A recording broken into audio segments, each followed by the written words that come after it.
Hello, everyone. Welcome back to the Awesome Cast. We're doing another awesome interview today. I think you guys will get a kick, maybe even an Inazuma kick out of today's guest.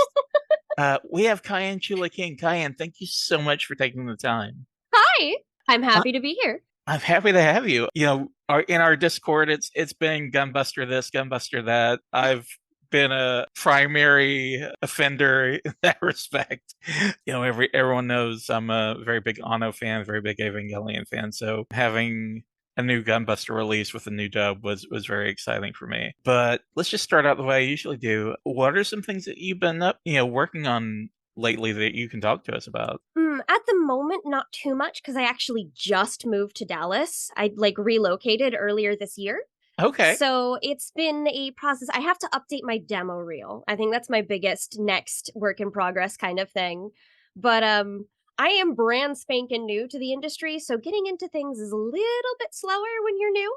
Yeah. But it's been an experience. It's kind of nice thinking about how excited little me would be about this kind of thing that I've For been doing. sure. Well, this is kind of an interesting situation because I don't think I've certainly talked to people at various points of their careers, but I don't Mhm. know if there's anyone that's been like quite, as new and in an interesting situation as you're in. Yeah. So, tell me a little bit, because for some folks it's like, okay, yeah, I've got the role, that was cool, and so on and so forth. I'm on to the next thing. But tell me a little bit about what your feelings were, what your reaction was when you found out you weren't just getting a role in a classic show like Gunbuster. You were the lead. But I was floored. Oh gosh. Of all of the things to I think have as a first lead role, to be involved in Gunbuster of all things Yeah, is that's legendary, and I feel like ooh, I'm genuinely honored, and it's been exciting the entire. I've watched the whole series, I think, like 3 or 4 times now that I've yeah, had the chance, both dubbed and undubbed, and it's been. I've been able to watch it and like recognize all of the references in modern anime as well. So it's been. It doesn't entirely feel real yet, still a bit of a dream, and it's been very nice to see how the fan responses have been so far. yeah. I think that's something that's really worth pointing out is this being a fairly new endeavor for you. You played the role, and it's a very Noriko is not like a flat character. She goes in a lot of different places emotionally throughout, a 6 episode OVA. She sure Um, does. and you do such a great job of capturing that. And Thank you. I when I kind of was just after I watched it, I kind of went back. And I was like, okay, now wait a minute, I need to check. I need to check into this because, like, I no offense, but I hadn't, heard of you prior to this, so I was like, Oh, oh, none taken. I uh, mostly did like fan dub things before this. yeah. Well, everybody starts somewhere. It's not like this Mhm. was just overnight or anything like that. Mhm. But I was just so floored by it because it is such an emotional journey that you take during the course of that show, and just to hear you go through it and be like, wow, this this is something. It was impressive. Thank you. Yeah, That does mean a lot. I'm just kind of at a loss to express it because I was just so very impressed by your talent and your ability to tap into those emotions. It definitely felt like it felt real. It felt genuine, and I have to commend you for that. Thank you. I grew up as a very like emotional person in general, so I've felt those ups and downs myself. Yeah, And while I know a lot of people are able to sort of keep it in, I've never really been able to do that in the same way. But I think that's been all of those experiences I've managed to have myself have made it so much easier to be able to tap into them for acting works as well. So I'm actually kind of grateful for, in some cases, for all of the things and experiences I've managed to have throughout my life. It's been helpful in a lot of ways. And I think, and I've also managed to grow from it as a person and as an actress. Yeah, I feel like one of the skills in acting that probably doesn't get talked about a lot is empathy. Mm-hmm. Because you do have to be empathetic towards the character, but in order to do that, you have to really tap into something personal and real, and I feel like you did that there. I did cry a couple of times during recording. Like just slightly tearing up, I think, rather than full on bawling, but I did Yeah, cry.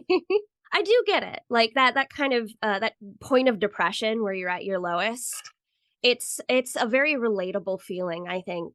yeah. Um so it was something that I was able to get myself into.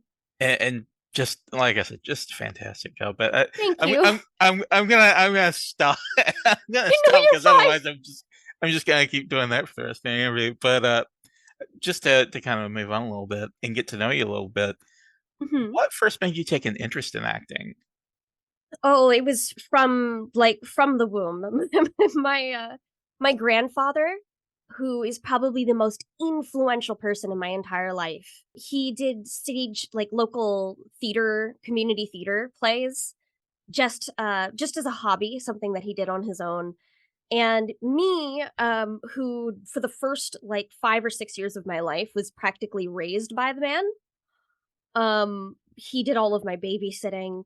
So I looked up to him like nobody's business. And he would run through these plays with me. We'd make things up all of the time, reenact scenes from movies.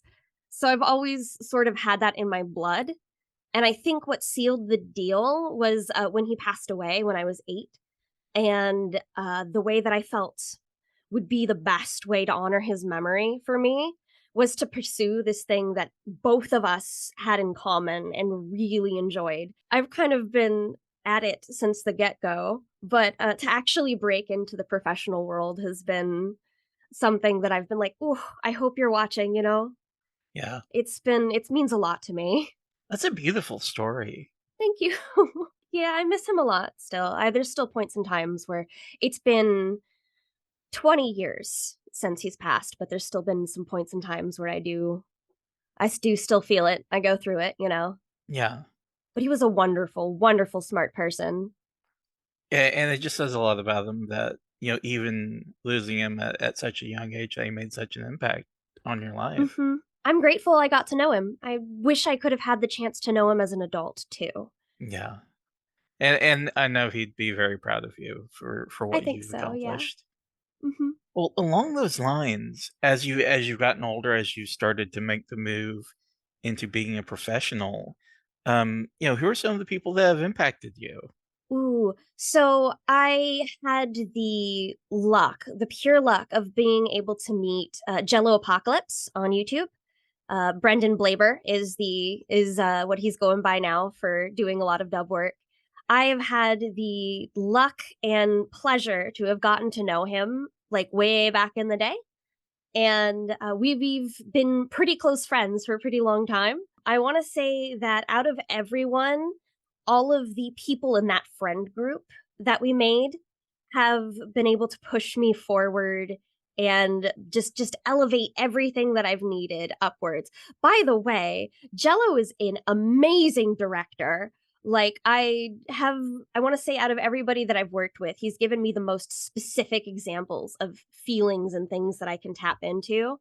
And like our recording sessions will go on for a very long time, but in a way that I always end up coming out feeling very satisfied with the work that I put out. So I want to say that I probably put a lot of stock into the kinds of things that he's done for me. And also Marissa Lenti, who was the director for Gunbuster Dub. I'm very, very grateful to have gotten to know them. Marissa, a recent alumnus of the Awesome Cast, Awesome Interview Oh, chain. hey!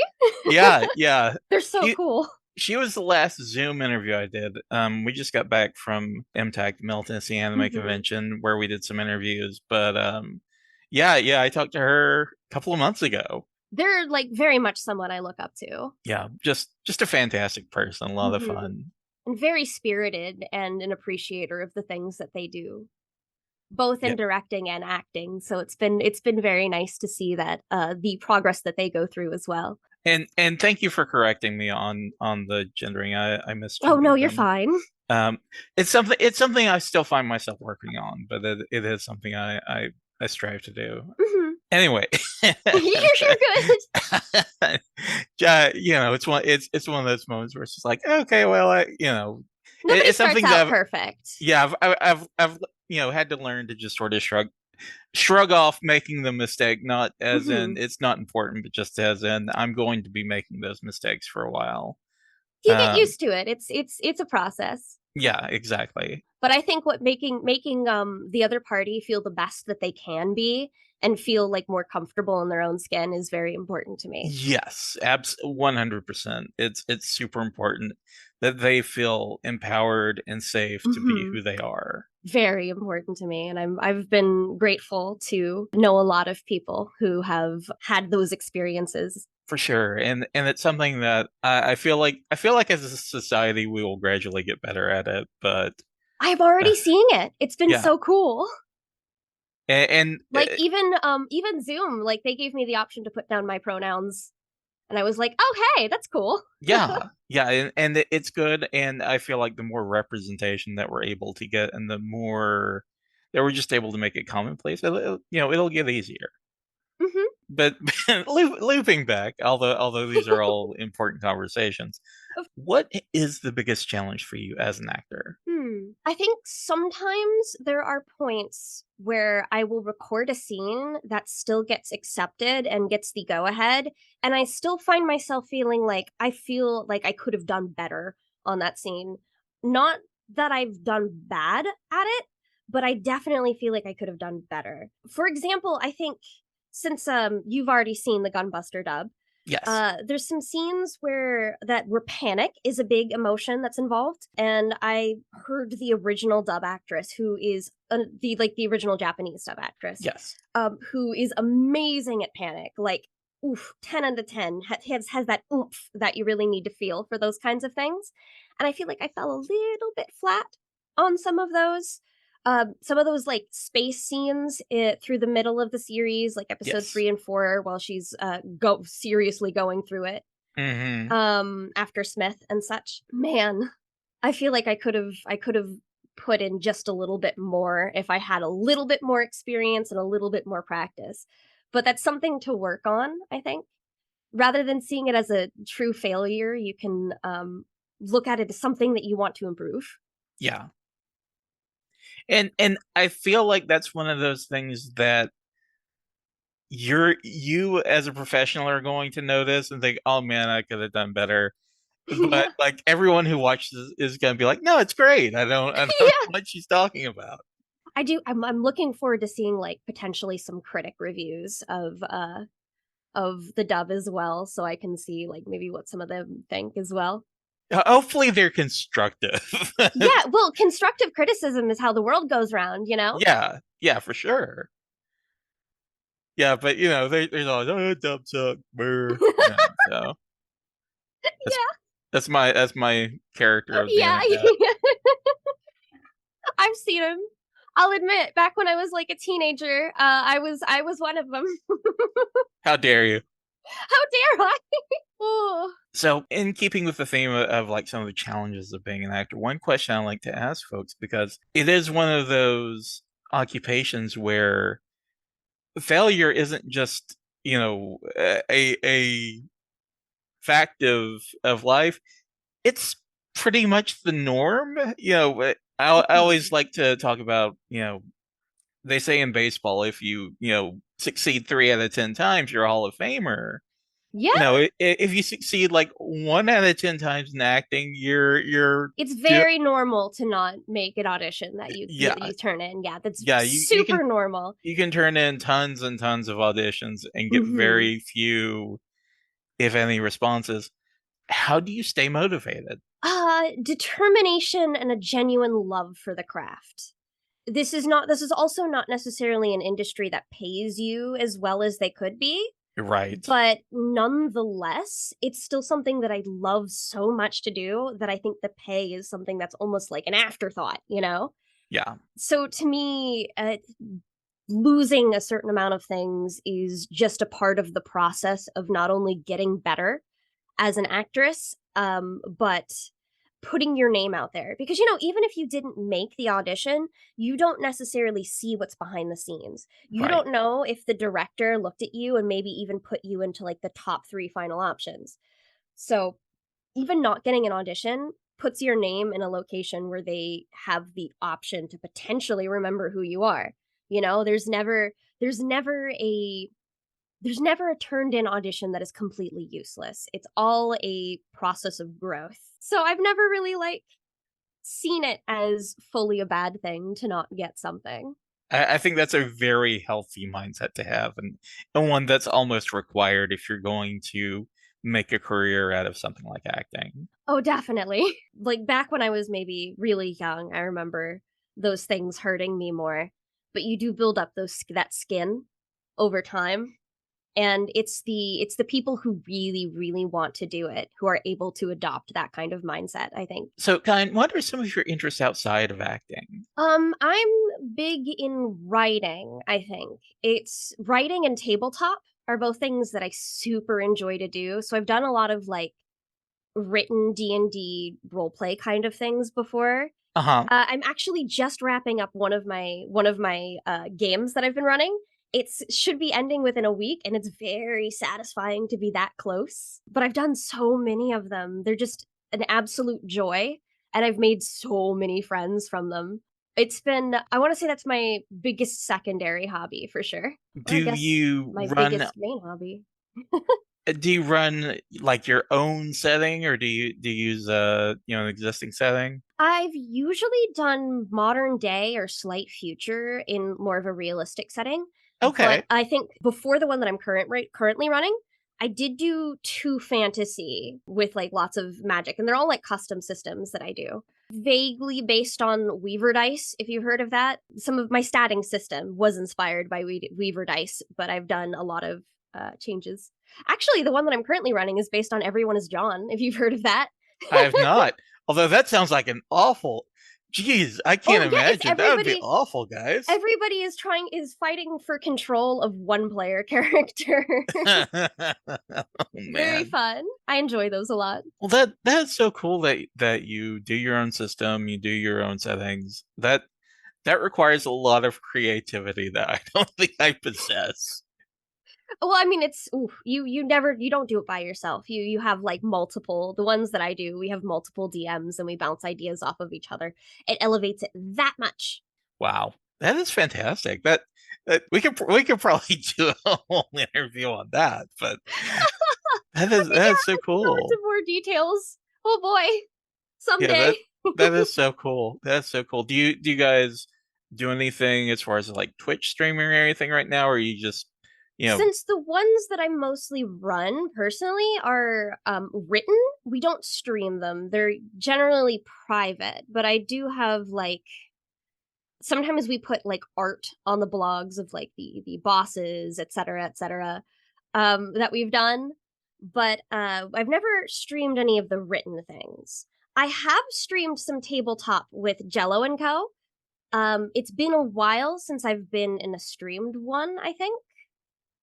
I think the most active one that is currently being released is Space Ditties, which we recorded about a year and a half ago and is being released in little episodes. cool? That one's cool. Kyan, I'm gonna let you go, but before I do that, if people want to follow along with what you're doing on social media or anything like that, where can they do so? My most active thing right now is on Tumblr, which is the username Chulacabra, sort of like Chupacabra, but with That's a just like the fantastic yeah. username. I've used it for years. But then my second most active would be my Twitter, which is just Kiane Chula King. And that's the one where I mostly keep my business and work things are on there. Okay, well, fantastic. Kyan, it has been so wonderful getting to talk to you.